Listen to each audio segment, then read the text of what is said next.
시청자 여러분, 밤새 잘 주무셨습니까? 경제 부동산의 김동수입니다. 이 시간에도 상속세 사례가 되겠어요. 두 번째 시간이 되겠는데요. 이 시간에는 피상속인이 국내에 거주자로서 과세 미달이 되는 경우를 한번 가지고 살펴보겠습니다. 자, 그러면 과세 미달이라고 하는 것은 상속받은 재산보다 상속 공제액이 크기 때문에 과세 표준이 마이너스나 0이 된다는 것이죠. 제로가 되기 때문에 결과적으로 상속세가 없는 내용을 가지고 여러분들에게 소개를 해드리겠습니다. 여러분들이 이 내용을 아시면 상당히 상속세를 절세할 수 있고 여러분들이 상속 설계도 할 수 있음을 알려드립니다. 자, 그러면 피상속인, 돌아가신 분의 과세 자료와 상속인들의 그 자료를 한번 살펴보겠습니다. 피상속인의 먼저 정보가 되겠어요. 피상속인이 돌아가셨는데 현재 국내에 거주하고 있는 거주자가 되겠습니다. 그리고 상속인은 역시 배우자와 자녀가 한 명입니다. 그러면 민법상 상속지분은 배우자가 1.5가 되겠고요. 자녀가 1을 받게 됩니다. 그러면 2.5의 배우자는 1.5가 되겠고 자녀는 2.5의 1이 되겠습니다. 그럼 퍼센트로 따지게 되면 배우자는 60%가 되겠고 자녀는 40%가 되겠습니다. 통분하게 되면 배우자는 5분의 3이 되겠고 자녀는 5분의 2를 받게 되는 겁니다. 상속 개시일은 2021년 1월 10일이니까요. 상속세 신고 기간은 거주자와 비거주자가 다른데 거주자는 상속 개시일이 속하는 다음 말일부터 6개월 이내에 신고하니까 7월 말까지만 신고하면 되겠고요. 만약에 비거주자인 경우는 상속 개시일이 속하는 다음 말일부터 9개월 이내이기 때문에 10월 31일까지만 신고하면 되겠습니다. 그래서 신고일은 여기서 거주자이기 때문에 6개월 이내이기 때문에 2021년 7월 29일 날 신고한 것으로 조사가 됐습니다. 그러면 피상속인의 상속재산입니다. 금융재산입니다. 은행에 예금이 2억 원이 있습니다. 그런데 2억 원은 상속인 배우자가 상속을 받기로 하고요. 그리고 종로구 소재 부동산은 아들이 상속을 받게 됐습니다. 자산 평가액은 5억이 되겠습니다. 원래 이 상속재산은 상속 개시일이 속하는 상속 개시일 현재의 시가로 평가하는 게 원칙인데요. 결과적으로 시가를 알 수 없으면 이렇게 감정평가법인 2개 이상 감정평가법인의 평가에서 평균액으로 이렇게 평가를 하게 되면 더욱더 좋은 자료가 되겠습니다. 세 번째, 상속 개시일 전에 피상속인이 상속인에게 증여한 재산이 있습니다. 2020년 6월 3일이 되겠는데요. 돌아가시기 전 얼마 전에 남편이 배우자에게 현금 1억 원을 증여했습니다. 이렇게 증여한 재산도 상속재산에 포함이 됩니다. 그러니까 피상속인이 상속인에게 상속 개시일 전 10년 이내에 증여한 재산도 상속재산에 포함된다는 겁니다. 그러면 피상속인이 배우자인 상속인에게 사망 전에 1억 원 증여했을 때 증여세를 냈느냐 하는 겁니다. 증여세는 안 냅니다. 왜? 남편이 배우자에게 증여할 때는 배우자 증여재산 공제가 10년 동안에 6억 원까지 공제하기 때문에 지금 1억 원에 대해서는 증여세를 전혀 신고할 필요도 없고 납부한 금액도 없습니다. 그러니까 자산평가액은 1억 원인데 과세 표준도 0이 되겠고 증여세 산출세액도 없다는 내용이 되겠습니다. 자, 다음은요. 채무 공과금 장래 비용이 되겠습니다. 피상속인의 아파트가 5억인데 세입자에게 임대준 임대보증금이 3억 원 있는데요. 이건 아들이 승계를 받았습니다.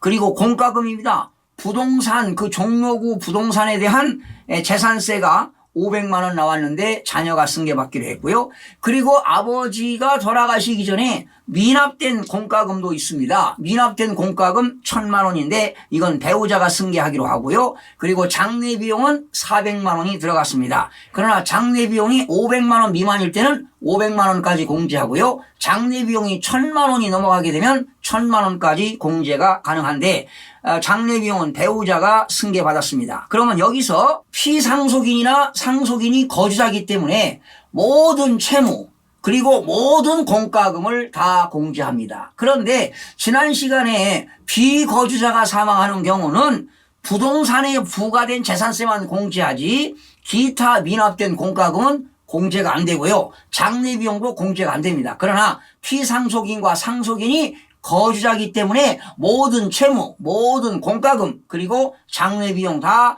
공제가 가능하기 때문에 3억 2천만 원 공제가 가능하겠습니다. 다섯 번째 특이사항을 살펴보겠습니다. 피상속인이 사망으로 피상속인이 불입한 생명보험금이 1억 있었습니다.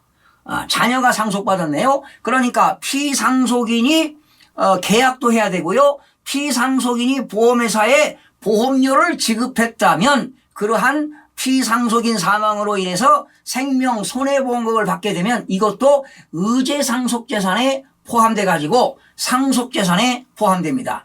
자, 우리나라의 상속세 및 증여세법에는 의제상속입니다. 상속재산으로 간주하는 의제상속에는 세 가지가 있습니다. 생명손해보험금 그리고 신탁법에 의한 신탁재산 그리고 피상속인의 퇴직금 등 세 가지는 의제상속재산으로서 상속재산에 포함이 된다는 것입니다. 그런데 또 특이사항에 상속 개시 8개월 전에요. 피상속인은 종로구 소지하고 있는 오피스텔을 5억 원에 양도를 했습니다.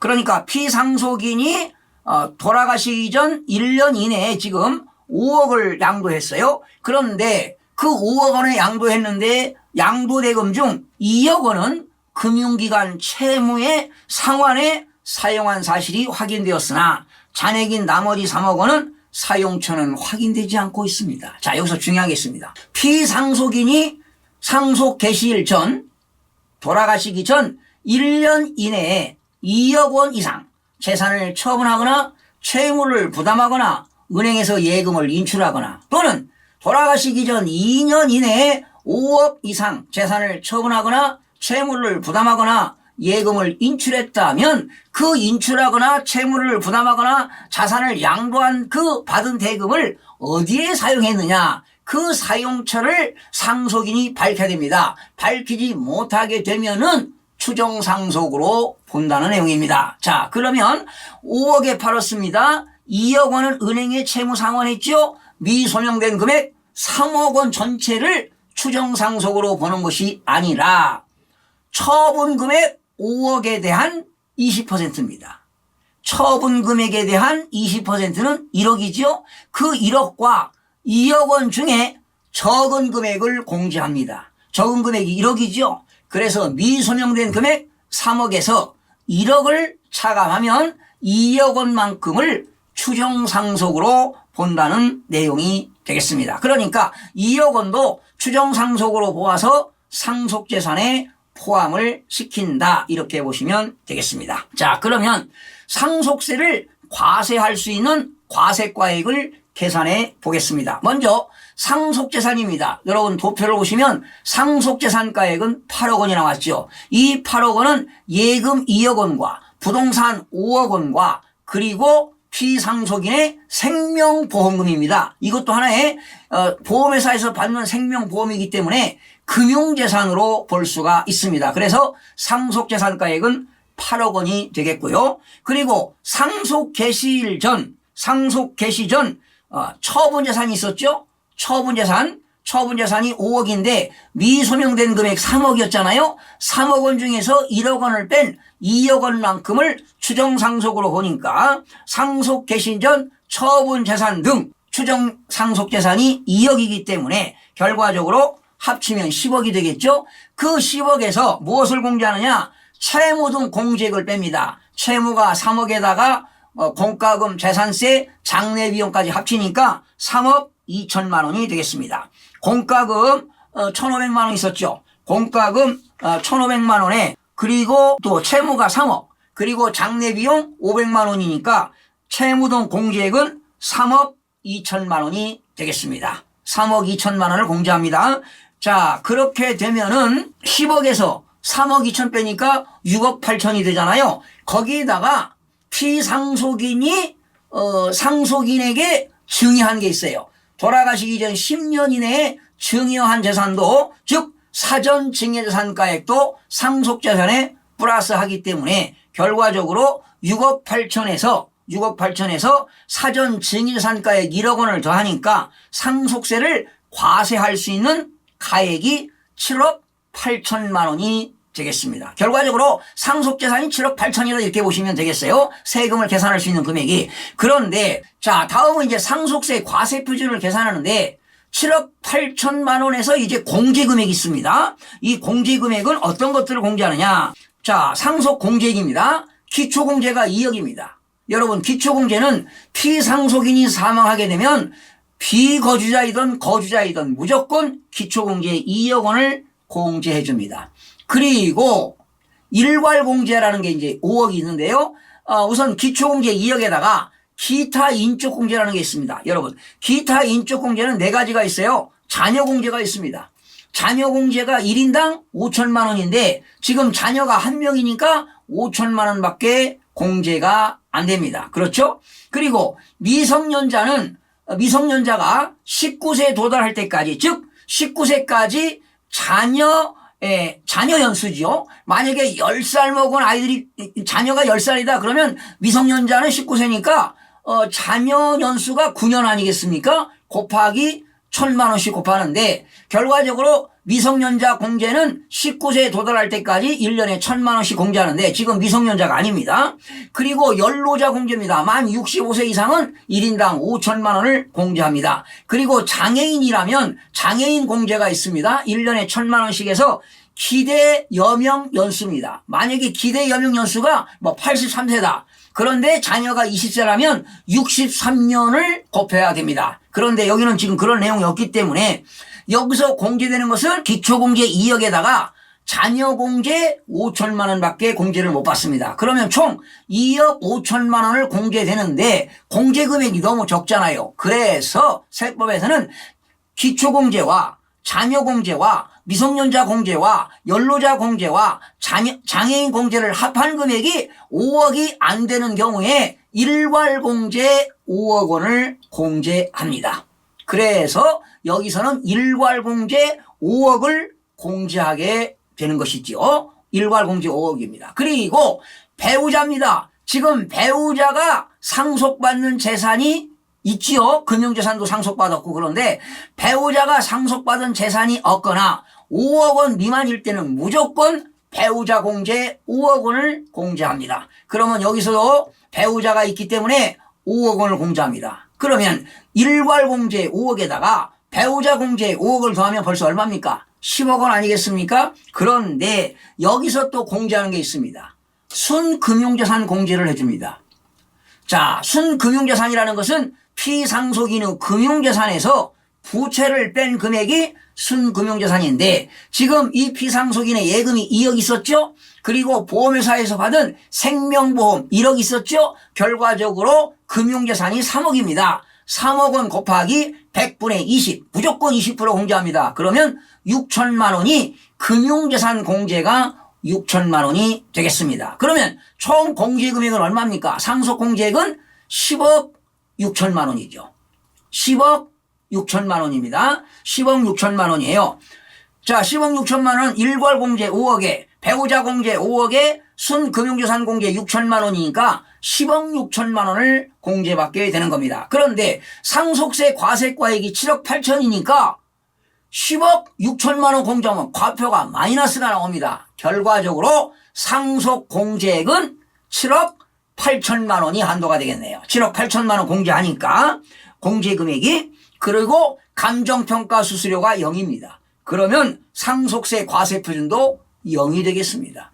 결과적으로 상속세 과세가액에서 공제되는 금액이 10억 6천이에요. 그러면 과표가 마이너스가 나오니까 마이너스는 계산할 필요가 없고요. 과표를 0으로 본다면 상속 공제액은 7억 8천만 원이 공제가 되겠습니다. 그리고 감정평가 수수료 0, 상속세 과소표준이 0이 되겠습니다. 그러면 과표가 0이니까 세율도 없지요. 그러면 상속세는 제로가 되는 것 아니겠습니까?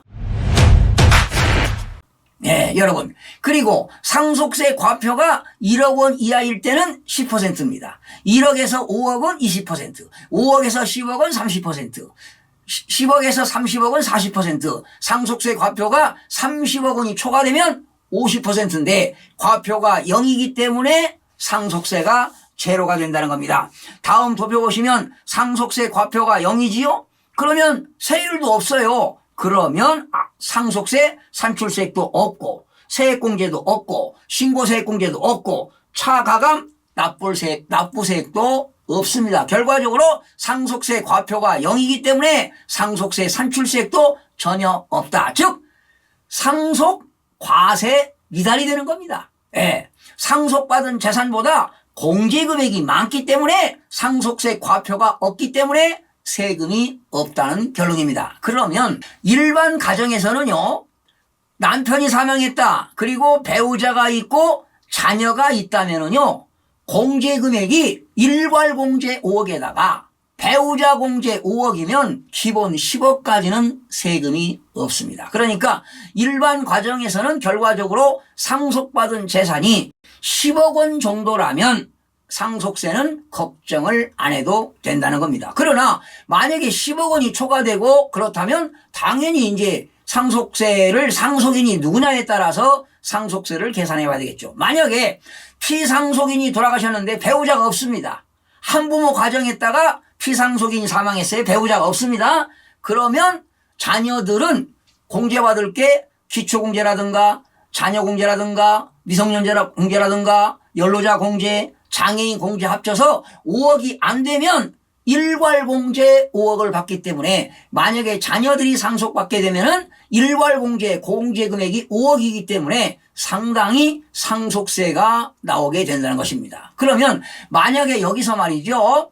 지금 상속받은 재산이 상속세 과세과액이 7억 8천인데요. 만약에 자녀가 상속받았다. 그러면 일괄공제 5억을 공제하게 되면은 상속세를 당연히 내야 되겠죠. 7억 8천에서 5억을 공제하면은 과표가 2억 8천이기 때문에 1억에서 5억은 20%가 되겠죠. 20%니까 2억 8천에 20%면 얼마입니까? 5,600만 원인가요? 여기에서 누진공제 1,000만 원 빼게 되면 4,600만 원의 상속세를 내야 된다. 이런 결론이 되겠습니다. 또 다음 시간에는요. 상속세 그 사례 세 번째 시간에는 상속세가 많이 나오는 경우입니다. 그러니까 과표가 주어져 가지고 정말 세금을 계산하는 세금을 산출되는 그러한 내용들을 또 한번 강의를 해드리겠습니다. 그래서 여러분 상속세를 줄이는 방법은 피상속인이 돌아가시기 전 2년, 3년 전, 4년 전에 재산을 처분해야 된다. 그리고 자녀에게 증여할 때는 돌아가시기 전 10년 전에 증여해야만이 상속재산에 포함되지 않는다는 것을 기억하시기 바랍니다. 그리고 의제상속이라는 것도 있고 추정상속이라는 게 있는데 이런 내용들을 여러분이 알으셔야 됩니다. 그리고 상속받은 재산, 피상속인의 재산이 한 수십억 된다면 피상속인과 상속인 간에 상속세 디자인을 해야 됩니다. 상속세 설계를 해야 돼요. 그래야만이 상속세를 절감시킬 수가 있다는 내용이 되겠습니다. 자, 여러분 건강한 모습으로 다음 시간에 찾아뵙겠습니다. 마음이 드셨다면 구독, 좋아요 꼭 부탁드리겠습니다. 고맙습니다.